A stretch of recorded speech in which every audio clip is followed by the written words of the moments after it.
bega Yesu none yo bari umunyafrika ego cyane no umunyafrika muzi yavuga ngo Jesus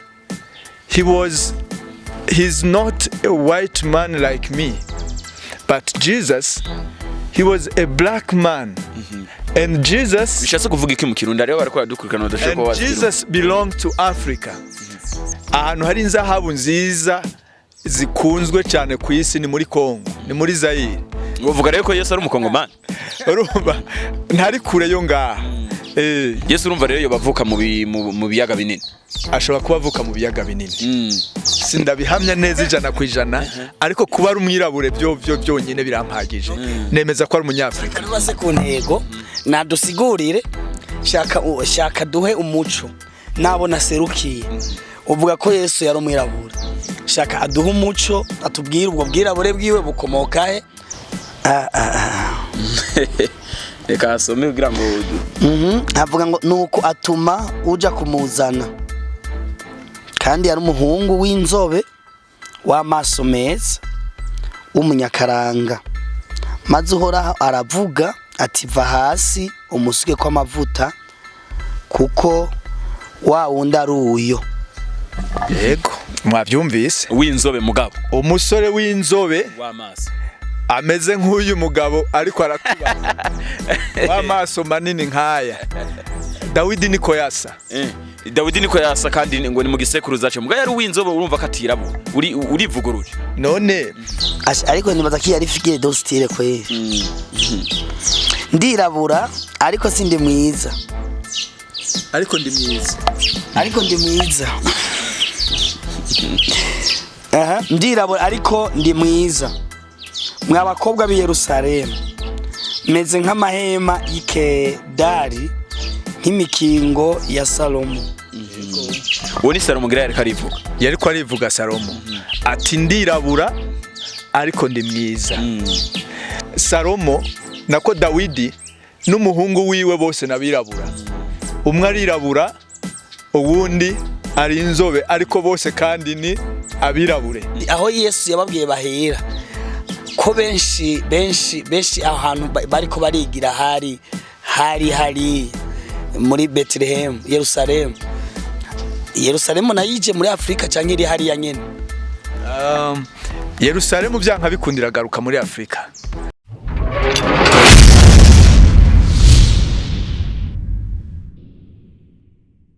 Reka tubaramutse bakunzi ba BBF TV nizira yuko mumeze neza ku migabane itandukanye gize ino situriko nyuma yo kubashikiriza ibikorwa bitandukanye nka BBF TV twagarutse twe tumaze iminsi tubashikiriza amareresi atandukanye mwagiye murakunda Imana mu bantu ikimazi comedy n'ibindi biganiro bitandukanye nizera neza yuko byagiye bibashika kunyota abatarabiraba nifuze yuko mwotumira abandi kugira ngo bashishikare kubiraba.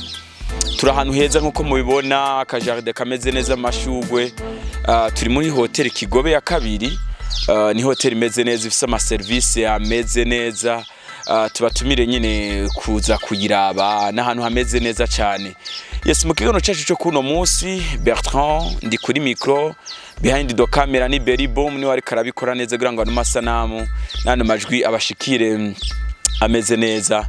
Murabona mpagatuye n'abashinga naho imba tarabagabo ngira ngo baraza kubitubwira neza subwa mbere mu babonye ku masanamu benshi murabazi umwe n'umuririmbyi akongera akaba umukozi w'Imana umwe n'umukozi w'Imana akongera akaba n'umukenyi w'amareresi ni ibintu bikomeye cyane. Rero reka ndabaramutse nabicishije amajambo menshi baturamutse bongere batwidondore ngira ngo ntamaze no kubivuga mugabo turakene kumenya amazina yabo abavyeyi babise ndetse nico basanzwe bakora mu buzima bwabo bwa buri munsi. Reka mpere mu bafuganje ndabaramutse ndanabahini kaze kuri BBF TV.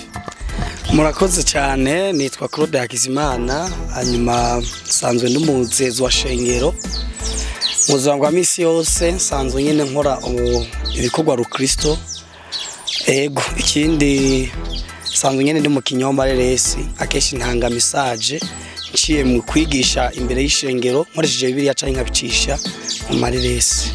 Claude abariko baradukurikirana kuri BBF TV bashobora kwibaza bati ngo nta mupastori canke umukozi w'Imana ashobora kuba atubase mbona mwambaye n'impeta ivyo bintu n'ukuri? oya urashobora kuba umukozi w'Imana utubatse kuko n'aba Paulo ntibigeze barongora ariko jewe ndubatse. Urakoze cyane. Turi kumwe n'uwundi reka nawe nyina turamutse yongereye anaduhe tumuhe n'ikaze. Ndabaramukije mwese abakunzi ba BBF TV. Amazina yanje nkuko musanzwe mumenyereye sibwo bwa mbere. Jewe ndumusangwa cyane kuri iyi TV cyane gose. Amazina yanje rero nitwa Bizimana Serewus na jewe ndubatse. Yego. Benshi hano mu gisagara cyangwa bamenyere kubabona kenshi bakunda kubabona mwambaye udufime n'umunsi vyagenze gute? Vyagenze gute? Abantu bashobora kwibaza yuko ari ubusirimu bundi bushasha bwadutse kuri jewe ariko oya maze imisi ngwaya amaso. Tubwire polisa. Murakoze cyane. Mwamaze ko mubibona nabo batumire mfise mu kiganiro cacu cyo kuno munsi nkuko BBF yavyiyemeje nkuko musanzwe mubizi. Tuba tugenzwa no gushira hejuru ico cyose gishira hejuru izina ry'Imana, ico cyose ico tuma giteza imbere umuntu. Mugabo ni turi mu biteza imbere umuntu no munsi twagarutse kuri bamwe n'abandi kuri byinshi bakunda kuba bibaza. Barakunda kenshi kwibaza bati mbe Yesu ni muzungu canke ni umwirabure? Benshi bikabatera kudidanirwa, benshi bikabatera kuzazanirwa. Muga turi kumwe n'abakozi b'Imana, turi kumwe na bamwe bashobora kuba bafise ico babiziko, bashobora kuba bafise n'amajambo y'Imana yanditswe mu bitabo vyera iryo jambo ry'Imana kugira ngo dushobore guhanahana umuco ndetse tunisunge nibazo kanaka ngaho hanze bivugwa. Dutangura n'ikibazo ca mbere. Yesu ninde Gapasito canke mwarimu? Ikibazo nico nyene, Yesu ninde?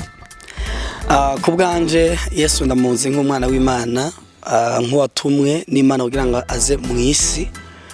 Hanyuma ariko jewe uyu munsi cyanzanye ngaha kugira ngo naserukiye abakirisu, navuze ko hari abakirisu usanzwe ndongoye. Nanje naragize amakenga kandi benshi hari igicapo nyine tuba dusanzwe tuzi. Makuru narayumvise nico gituma twaje kugira ngo umugenzi wanje adusigurire iki kigano tugomba dukorane n'uyu canke ibibazo ngiye nanje kubaza cyo gituma na twasavye tubera umuhuza. Birashobora kuzana amatati ariko se amatati ni ntivyo kubuza kubana nyokorera Imana uko wayikorera canke wizera Yesu ko wamwizera.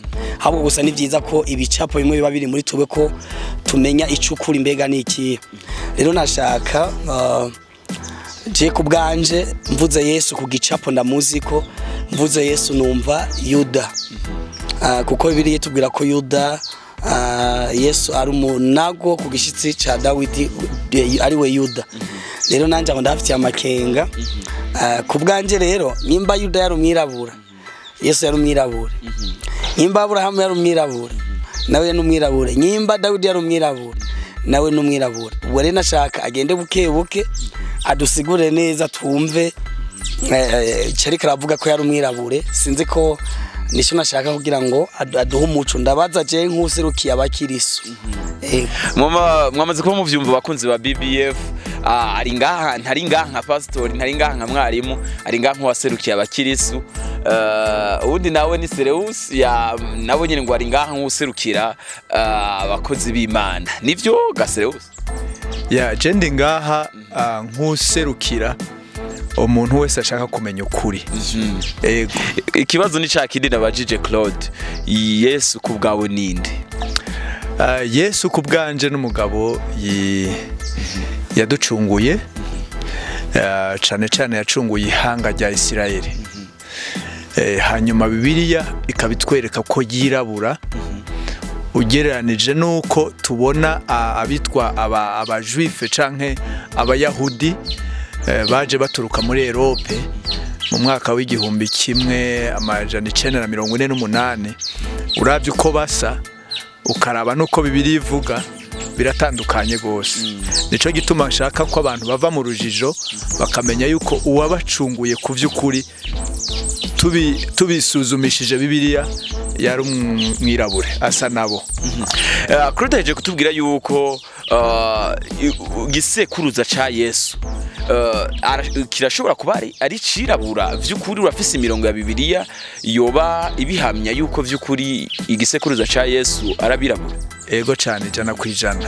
Ego bazo ngaho we waje kuduhuza ikibazo cya mbere turazi neza ko cyane umugabane wa Afrika niwo wabirabura shakaze guca kigira ko Yesu yoba ari umunyafrika canke yoba ari umunya-Europe canke yoba ari wahe shaka aduha umuco kari umunyafrika yoba yomoka muri Afrika araza guca agira ko atubwire yishimikije kandi igisekuruza nkuko wabivuze. Murakoze. Ego turabizi neza yuko umugabane ubamwe abirabure ni muri Afrika honyene. Ego harashobora kuba abirabure, hariho abitwa abanwara Amerika muri Amerika, ariko inkomoko yabo bagiye arabacakara mu mwaka w'1619. Nukuvuga bamaze y'imyaka 400. Rero abo naho bamaze iyo myaka yose inkomoko yabo ni hano muri Afrika. Rero nk'ikibazo warumbajije kivuga ngo bega Yesu none yoba ari umunyafrika. Ego cyane no umunyafrika. Wanashaka ndafise na video hanyene muri telefone yanje y'umugabo twari tuzi cyane umuvuga butumwa rurangiranwa bita Bill Graham. Nta mukristo numwe atamuzi. Yavuga ngo Jesus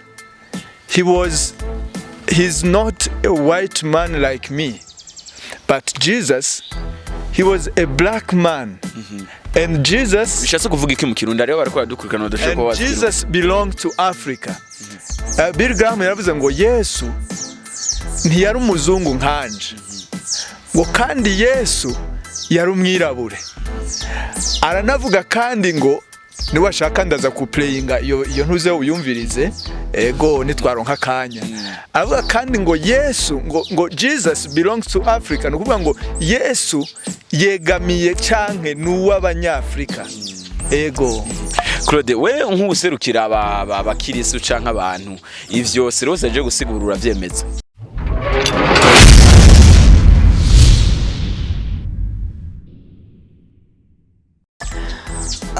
Kubwanje ndakunda umuntu mwishuri twara dukora igiharuro bagaca bavuga ngo sokiri faride monde. Nk'ubu umuntu yambwiye ko Obama avuka muri Kenya, yabanje ambwira se aho yavuka arahanyereka, nashaka rero atubwiye localization. Bill Graham ndamuzi, amajambo y'Imana avuga ni meza twese turakurikirana, ariko localization ubu ho bari mu kihe gice ca Afrika. Ngo ni mu kihe gice ca Afrika Yesu yamukamwo neza na neza kugira ngo abantu bariko badukurikirana bavyumve neza. Igice ca Afrika kiragoye kumenya. Uburyo kigoye ngubu. Afrika yigeze kuba imwe. Hanyuma abazungu barayicagagura mwo ibihugu. Bayishingamwo uburimbi. No kuvuga ngo itakaza bwa bumwe. Iba ibindi bice byinshi cyane. Rero uyu munsi kumenya location neza biragoye. Ariko umuntu agerariyeje kugereranya si kure yo muri Eden. Eden Bibiliya irabivuga ko ahantu yari iri hari ahantu hari inzahabu nziza. Ahantu hari inzahabu nziza zikunzwe cyane ku isi ni muri Kongo, ni muri Zaire. Uvuga rero ko Yesu ari umukongomani. Urumva ntari kure yo ngaha. Claude, urabyemeza yuko Yesu yoba ari umukongomani nkuko Serose aje kubivuga? Kubwanje sinavuze ko ari umukongomani ariko nagereranije si kure. Wisunze Eden. Nisunze Eden. Reka subirengira ngo abarize abakunzi bamutumye. Nibaza ko ariko nibintu ariko arishimikizanye n'ivyo Bibiliya yagira avuga, cyangwa ati ngira ho bari muri Kongo. Ariko ikindi uyo mwaka avuze nibaza ko uyo mwaka avuze Afrika igihe haba colonisation, nibaza ko ibihugu byari bisanzwe bihari. Burundi abo bera baje binjira mu bihugu ariko ibihugu bisanzwe bihari. Ubwo rero naho nyine nashaka yavuze umwaka baciyemwo ngatwa tuhagabuye guca Burundi burabayeho, Afrika irabayeho gucanya. Aho hantu sinze katari jewe histoire nayitahura neza yo hamera umuco. Okay.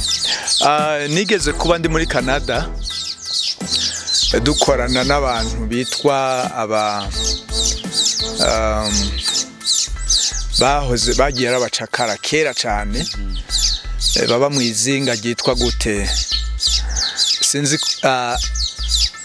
ko Fiji ya mu izinga ry'ahantu bita Fiji ni hirya Amerika gutya. Abo bagabo narababajije none mwebwe basogokuruza banyu bababwiye ko mukomoka he? Twe dukomoka Tanganyika.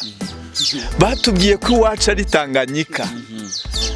Tanganyika uyu munsi ubajije nta hantu hitwa Tanganyika habaho. Tuzi ko Tanganyika ari ikiyaga Tanganyika. Ariko kera ahantu higeze kuba ari hamwe. Kongo, Uburundi, u Rwanda, Tanzania byigeze kuba biri ahantu hamwe bitagabuyemwo. Yesu urumva rero bavuka mu biyaga binini. Ashobora kuba avuka mu biyaga binini. Sindabihamya neza 100%, ariko kuba ari umwirabure byo byonyine birampagije. Nemeza ko ari umunyafrika. Nabase ku ntego nadusigurire shaka duhe umuco nabo naserukiye. Uvuga ko Yesu yari umwirabure. Shaka aduha umuco atubwire ubwo bwirabure bwiwe bukomoka he. Tuzi ko yabyawe na Mariya. Tuzi ko avuga ari icyo bafana na ba Dawidi, ba Salomo, uduge urase ushikane kuri Adamu. Naho nibindi bibazo ndaza kubibarizaho. Ego reka mpere kwa Dawidi ngere kuri Adamu, canke mpere kuri Adamu ngere kuri Dawidi, kuri Yesu. Ngira ngo hera ku gisekuruza neza ciwe, ngira ngo kugira ngo itaho. Reka mpere ku gisekuruza rero. Mpere ku gisekuruza ndahera hano kwa se, ku muryango yakomotsemo wa Dawidi. Aya. Muri Samueli wa mbere igice ca 16 umurongo wa 12 ngoreka hasome ngo kugira ngo ashira amazina. Samueli wa mbere 16 umurongo wa 12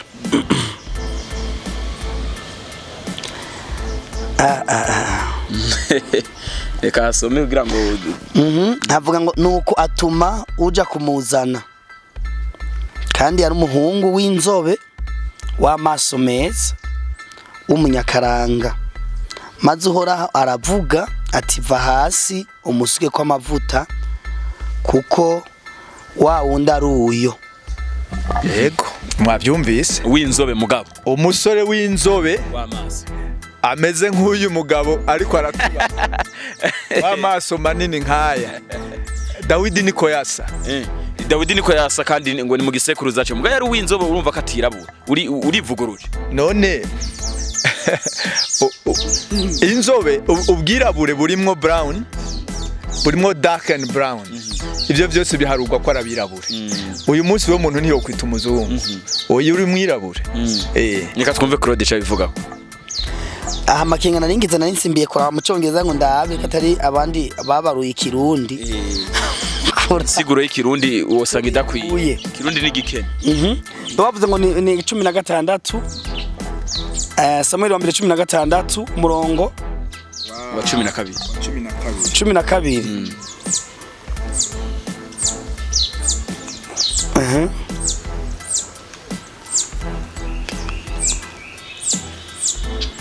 Sinzi karaba banditse nabi.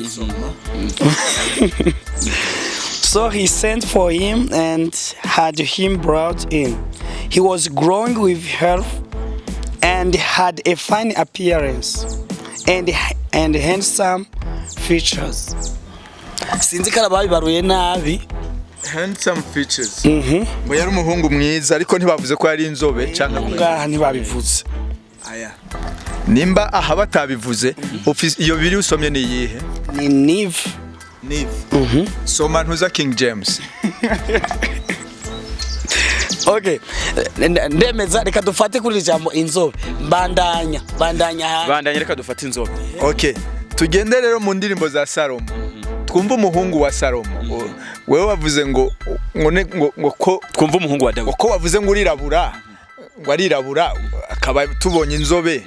Urivuguruje. Je muhiri wanje mfise abana birabura. Kwanza reka twumve. Mfise abana birabura nkagira nabi inzobe. Mfisemo nabirabura cyane. Nkagira nabi inzobe. Muri famille yiwacu papa na mama bari inzobe. Urumva? Ariko dufisemo abirabura dark. nukuvuga ngo rero kuba inzobe ntibikubuza kuba umwirabure kandi kuba inzobe ntibikugira umuzungu oya ni kimwe. Reka rero dusome mu ndirimbo za Salomo, dusomera igice ca mbere, indirimbo ya Salomo igice ca mbere ku murongo wa 5. aha ariko nibaza ko yari figure do style kweli. Ndirabura ariko sindi mwiza, ariko ndi mwiza, ariko ndi mwiza. Aha, ndirabura ariko ndi mwiza. Mwa bakobwa b'i Yerusalemu meze nk'amahema y'Ikedari, nk'imikingo ya Salomo. Uwo ni Salomo ngira yariko arivuga. Yariko arivuga Salomo ati ndirabura ariko ndi mwiza. Nukuvuga ngo dufatiye kuri bajya bagabo baba hariya baba juife, ntashobora kwaduka ngo avuga ati ndirabura. Iryo jambo ntiyoricisha mu kanwa kuko ntiyirabura ku byukuri. Nukuvuga tubonye yuko Salomo nako Dawidi n'umuhungu wiwe bose nabirabura. Umwe arirabura, uwundi ari inzobe, ariko bose kandi ni abirabure. Nkuko nababwiye ko nabyaye abirabura tsiritsiri nkagira nabi inzobe.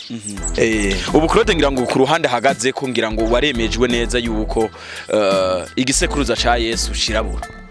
N'ubu sindavyemera, uko bandanije uraba muri izi ndirimbo hari igihe yoba yari yirabujwe n'izuba. Izuba ntigirabuza umuntu. Ivyo abantu bazovyitondere neza.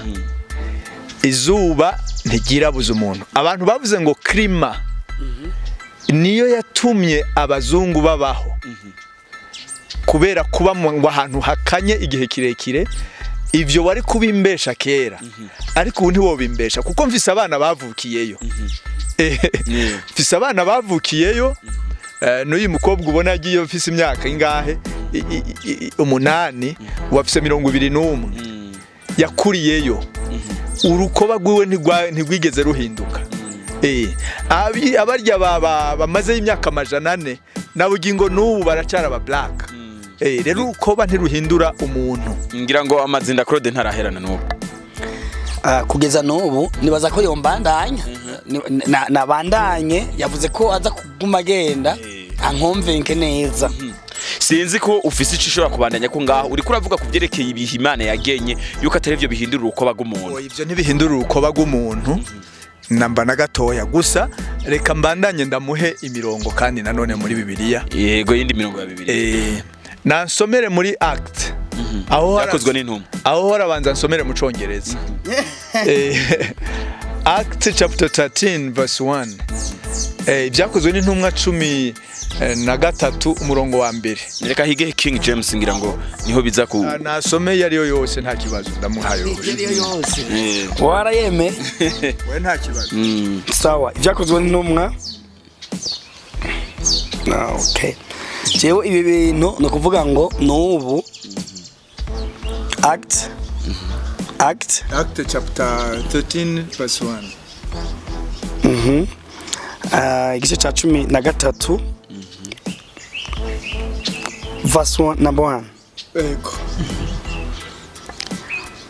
Now there were at Antioch in the church there prophets and teachers, Barnabas and Simeon, who was named Niger, and Lucius of Cyrene, and the man Menon. Naho kwigereza.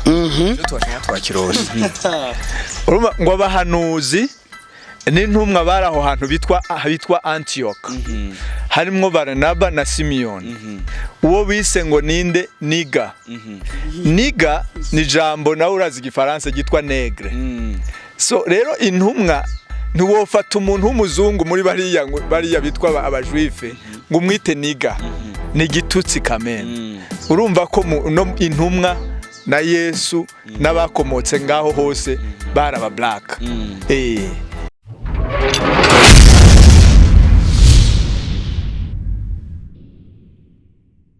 Rero muri make we Niga isigura black.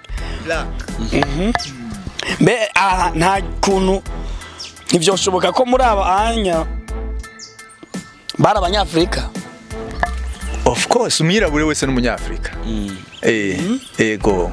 Yaba uwo muri Jamaica inkomoko yiwe ni ngaha. Yaba umwirabure wa hehe wo muri Fiji n'ahandi inkomoko yiwe ni ngaha. Okay, burya hore turiko turatorana neza. Aho turiko turatorana neza. Kare wibuke yavuze ngo yoba Yesu yomoka ahantu muri Edeni, yoba yari ngaha muri za Kongo kandi akavuga ko ari muri Afrika. Mbega Yesu tuzi neza ko yavuke mu gisagara cita Bethlehem. Nibaza ko twinjira muri za Yerusalemu turiko turavuga muri context numva za Aziya. Numva Aziya. Nizi ntumwa yababwiye ngo muhere Yerusalemu mwinjire Yuda mugume mugenda ntari. None rero nshaka umbwire iyi bwa bundire aho havugwa ni muri Afrika. Aho Antiokia havugwa. Aho Antiokia ndavyumva.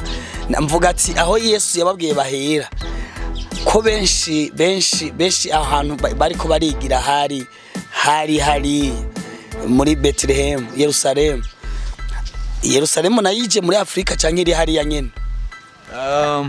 Yerusalemu byanka bikundira garuka muri Afrika. Uretse ko ntituza gushobora kuyimenya neza ngo tudome ku rutoki ngo hari hehe. Aho bica bitugora. Umva aho bitugorera. Uyu we waracari ku ntebe y'ishuri aca bidufashamwe. Muri geography. Hari ahantu bita Antiokia. Menga yego hariho gucitwa Antiokia. Wa nta gihugu gihari mugabo aho hantu hariho. Ni mu kihe gihugu? Nibaza neza ngira ngo ni mu bice vyari mu bihugu nyine by'Abarabu. Antiokia. Ivyo oye nukuzobidufashamwe mu kuharabanirikira tugatanga map. Iyo dusomye bantuze aba Midian. Midian n'abantu babaho. Sivyo. Dufate nk'akarorero reka nifashishe umurongo ngaha muri Zaburi. Zaburi. Nsomera Zaburi 83. Zaburi 83. Zaburi 83 umurongo hera nko ku murongo wa 3. Sawa. Banugangiriza inama y'ubugunge abantu bawe, bagira inama abo wahishije. Baravuze bati nimuze tubarandure ntibabe bakiba ihanga, kugira ngo izina ry'Abisirayeli ntiribe ricibukwa ukundi. Kuko babandi bahuje umutima wo kuja inama ni wewe bashiriye hamasezerano. Nibo bo mu mahema ya Edomu. Bandanya n'Abishimayeli. Kandi n'Abanyamowabu n'Abahagiri. Abo bantu uhereye hejuru bavuga ngo nabansi buhoraho. Abansi buhoraho nibo bo mu mahema ya Edomu. Edomu ni igihugu. Edomu ni igihugu. Kitari kuri iyi map. Iyi map y'isi nta kiriko. Ariko Bibiliya kivuga igihugu cyitwa Edomu. Akaba ari bo mu mahema yande bo mu mahema ya Edomu. N'Abishimayeli n'Abanyamowabu. Mowabu naco ni igihugu. Nta muntu akiri ku ntebe y'ishure yoduha umuco muri geography ngo atubwire igihugu cyitwa Mowabu. Nta kihaba, ariko muri Bibiliya kirahari. Yewe wanashaka n'igihugu cyitwa Isirayeli muri Bibiliya ntikibaho. Isirayeli ntibaho ariko tubona igihugu citwa Kanani muri ntuzeya muri Bibiliya mbega muri geography kirabaho Kanani oya nta kibaho none ico gihugu coba carimutse kitakihaba kuko cari ku isi ico gihugu caragiye ngira bivana n'imbebe zagiye none imbibe zokuraho igihugu ntizikuraho igihugu nico gituma nashaka kukubwira ngo uyu munsi uretse amasura dushobora kubona muri Bibiliya ko ivyo batubwiye ari binyoma ahandi hoho usanga hariya babita muri Isirayeli Bibiliya ntihatubwira uko Aburahamu yahawe igihugu citwa Kanani Abisirayeli bava muri Egiputa yabatwaye mu gihugu c'isezerano citwa Kanani none ico Kanani uyu munsi cagiye he nico casubiriwe na Isirayeli yabayeho mu mwaka w'igihumbi kimwe amajana 948 kuko niho bayise izina imbere yaho citwa gute kitaraba Isirayeli citwa gute numva numubaza ikibazo shaka ndamubaza mbwire ego oya avuze ego acha bisigura uri kwasoma Bibiliya turabona ko abantu b'Abisirayeli bigeze kujanwa inyagano mu gihugu cyo muri Egiputa sawa bavuye muri Egiputa bahawe isezerano ko bagiye kwinjira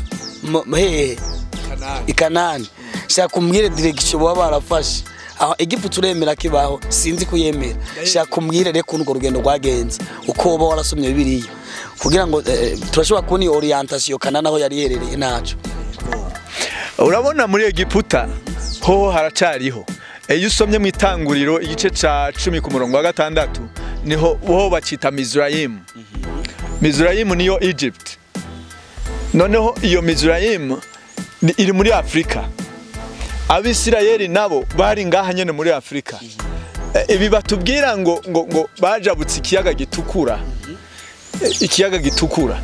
Mer Rouge ugiye kwirondera kuri map y'uyu munsi ivyo byose wosanga itakujabukana muri ntuze muri Israeli y'uyu munsi oya ntayihari ico kiyaga gitukura ariko kiriho kandi uremera ko bakijabutse gitukura bajabuka bava muri Egiputa bajabuka ego bajabuka hajya ahantu oya urumva uvuga ati ubu yiwojabuka Mer Rouge ntiyoshika muri Israeli ivyo byose urabona iyo bariko bararema bariko barakreya ukuntu isi tegezwa kubaho ukuntu geography shasha ishobora kubaho itandukanye n'iya kera nimba tumaze kubona ko bari atarabisirayeli tuca tubona ko batajabutse bajayo nimba barajabutse bajayo naho hajya ho bahari muri Afrika namba kubwanje uko abanyafrika baba ngaha inkomoko yabo bose naha nimba baragiye muri Egiputa bavuye aha hanyuma bagaca bajabuka baja hariya kandi muri ntuze muri Kanani nuko ndaza kukwereka muri Kanani abantu babayo barabirabure tsiritsiri canke mpakanya tubisome kwanza umenya babayo baba muri Kanani abahahoze bo kwa Kanani umenye na Aburahamu ko yari umwirabure byose ko barabirabure no ucumbwira uti hariya niho canke siho sinzi waje kuduhuza umwanya yaduhaye yoca tubwira kugira tubwire tubimenye gusa ubunya urumva ko ari yakintu arakatiye yuko Bibiliya ivuga ko bambutse ikiyaga gitukura bavuye muri Egiputa kandi tubwira ko direction bari bajabutse bava muri Afrika mu yandi majambo utiri uraca kure na kure none bari bajabutse bari abanyafrika bavuye muri Afrika bagiye naho bugi kibazo kiringira ngo kodo nyine hose urumva ko hari ni kandi turacari kuri rya jambo vuga mbega Yesu yarumwe rirabure kuko ibintu byose birafatanya mu bisanzwe reka turaba babi Kanani kwanza turabe ababi Kanani turabe ababaho ikanani turabe n'umuryango wa Aburahamu yakomotsemwo mu bahungu ba Nowa tubanze tumenye kwanza ko birabura urase ku ntego serose kanya nyene nadusomere vuba itanguriro nashitseyo itanguriro igice ca 10 ku murongo wa 6 10:6 Wazi kuntu havuga Abahamu ni Kushi na Misirayimu na Puti na Kanani Abahamu tubonye abo n'abahungu bo kwa ntuze bo kwa Noa ni kuvuga ngo ni Shemu, Yafeti na Kanani na ntuze na Hamu. Tubonye ko abana ba Hamu uwa mbere ni Kushi ni Ethiopia. Okay, ivyo byo murabizi na mwebwe. Uyu munsi ntibirabura. Haya, uwa kabiri ni Mizraim ariyo Egiputa. Barirabura tsiritsiri kuko ntabwo abanyetiyopiya bovukana n'umuzungu. Bibiliya ntibivuge. Bibiliya havutse umuzungu ikibivuga immediately. Nzomubereka mu gice gikurikira. Nuvuga ngo uwa gatatu ni Kanani yaba ikanani nyene aho Abisirayeli bimukiye. None urumva ni uyu munsi tubonye Kanani niho Aburahamu yagiye kuba. Uhoraho yamubwiye ati va mu gihugu c'amavukiro yawe uje mu gihugu nzokwereka. Ariho hehe? Ikanani haba y'abana bavukana n'aba Ethiopia, which means barirabura. Sawa. None tubonye Abisirayeli bava muri Egiputa baje Kanani uyu munsi ntihabaho, ariko habaho Israeli. Sivyo? None nimba barya batirabura means aho bajabukiye siho. Ngira ngo tumera nk'abarangiza dusorongora. Sinzi ko Claude agifise nk'utubazo twa nyuma yo mubaza Serusi tumere nk'abagana ku musozo. Je kubwa ibi yavuze ameze nyene nk'ushaka kuntsinda nyene. Aya majambo ya nyuma kubwanje novuga ngo twongera akanya. Uzotwongera akanya tuganire. Abariko baradukurikirana navuze ndumukirisi umwe. Ndabasaba muze mwandika amakomantere, tuzokorera ku makomantere nibaza ko muzoyaduha ayo bagiye bashikiriza ku bibazo dushobora kumubaza. Hanyuma dusabye second part, Yesu ko yari umwirabure kandi kari umunyafrika. Ubu rero sinovuga ngo arantsinze ndagiye, ntacyo nyimba twahise wasani purusa, reka ntacyo ngende ndamwitegurire twisunze Bibiliya. Murakoze. Serusi je urumva ntitworangiza ikiganiro ntakubajije utubazo twa rusange nka tubiri twamenye canke abantu bamenye yuko Yesu ari umuzungu bivanye n'ujya mugabo Robert yakinye ijya filme ya Yesu. Ivyo byo bivuga kwiki kuko abantu benshi ngira ngo ni nayo mpamvu nico mpamvu baba bavyita yuko Yesu yari umuzungu. Mu bisanzwe histoire biblique ni yabirabure ni y'abanyafrika. Iyo usomye mu itanguri muri mu Barewe havuga ngo umugabo n'uwundi mugabo ntibarongorane, kirazira. No mu muco w'abirabure kirazira. N'ubikoze nibara riba ryaguye, ariko mu muco w'abari abandi bobo ntaco bitwaye. Nta ngorane, twarakorana n'aba homosexuelle, twaragendana nibisanzwe, barashingirana no mu nsengero z'abakristu, barabahezagira gose bakabasuka kwa amavuta, nta problem. Rero bisobanura ko umuco wabo n'uwi wacu ntaho bihuye, no kuvuga Bibiliya ni yabirabure muri rusange. Rero iyo bazanye ibi bintu uriya mugabo Robert yakinye iriya filme kwari kugira ngo bamamaze kwa kuvyukuri umucunguzi yakomotse muri bo. Kandi niyo turavye bariya babayo nuko ntakweretse ifoto ya Netanyahu n'abandi kuvyukuri n'abazungu bakomotse muri Europe mu 1948 nkuko nari nabivuze. N'abantu bashasha gose. Urumva rero nyuma y'ijya filme aba bantu basenga ibindi bintu urumva. Urabona ni foto iri mu mazu y'abantu nabajya babambye ku misaraba ibe mu mazu y'abantu mu ma eglise atandukanye, n'umuzungu tubona, ariko kuvyukuri aratandukanye na Bibiliya. Ngira ngo tuzobigarukako mwumva yuko ari kiyago kirekire kandi kiyago gisaba nyene gusesengura Bibiliya ndetse n'ibyo abantu bagenda baravuga hirya no hino. Mwavyumvise bisabiye igice kigira kabiri nka BBF nico tuba turi ngaha kugira ngo dukorere mwebwe ko namwe mudahari natwe ntitwoba duhari. Mugabo sinoka gushimira cyane bano bashinganahe batwitavye bakitaba ubutumire bwacu nkuko mwavyumvise narumuhuza na hagati y'abantu babiri. Ibibazo mwebwe mwadutumye canke benshi badutumye twabiremetse uyu, inyishu iz'abantu bifuza twaziremetse uyu, mwazumvise. Reka tubashimire cyane, mwakoze kwitaba kamo ka BBF TV Claude. Mwakoze cyane Beritra, mwakoze cyane kuduha akanya kugira ngo tuyage kuko hari bicapo twigishijwe na basugokuruza usanga kenshi dukorera mu mashengero. Rero numvise nanje ikintu natahuye neza cyo gituma ndagikurikirana no mu mizi mboneraho kandi no gusaba bibaye ngombwa mu kiganiro gikurikira nzozana uwundi, ndashobora kuzana uwundi ashobora kumfasha tukamuyagisha neza kugira ngo dutahure neza ijana ko Yesu ari umwirabure. Nego usibye ko ivyo ataco bishobora kugira mu myizerere yanje ngo ndamwizera yaba ari umwirabure canke ari umwera muga gusa nusanga ari umwirabure ho no mukunda kurusha. Urakoze cyane. Urakoze nawe. Serose tukukengurukire cyane umuco no gusesengura kwijambo ry'Imana werekanye mwa kino kiganiro kugira ngo abantu bashobore kumenya neza inkomoko ya Yesu. Murakoze cyane no shishikariza abantu kumenya ijambo ry'Imana ritari ubukoroni, ritari systeme bamadika mu bwonko, ahubwo ijambo ry'Imana ryanyaryo ry'umwimerere from Africa. Abantu biga ijambo ry'Imana muri ego ubwo nivyo badusomeye biri no mu ijambo ariko apana theology. Oya, theology ntabyo uzosangamwo. Bagobetsemwo tudukoryo bagiye aya makode ntayo bazokugururira muri theology. Oya. Murakoze cyane namwe mwariko muradukurikirana, mugire commentaire ngaho munsi mutubwire ngene ikiganiro cabashikiriye. Urafise uburenganzira bwo gukenguruka, urafise uburenganzira bwo gura critique, ivyo byose birabaho ni kugira ngo nyene tubandanye dusangira ikiyago. Mwakoze cyane. Berry Boom yari behind the camera, Bertrand ari kuri micro. Imana ibahezagire, bye bye.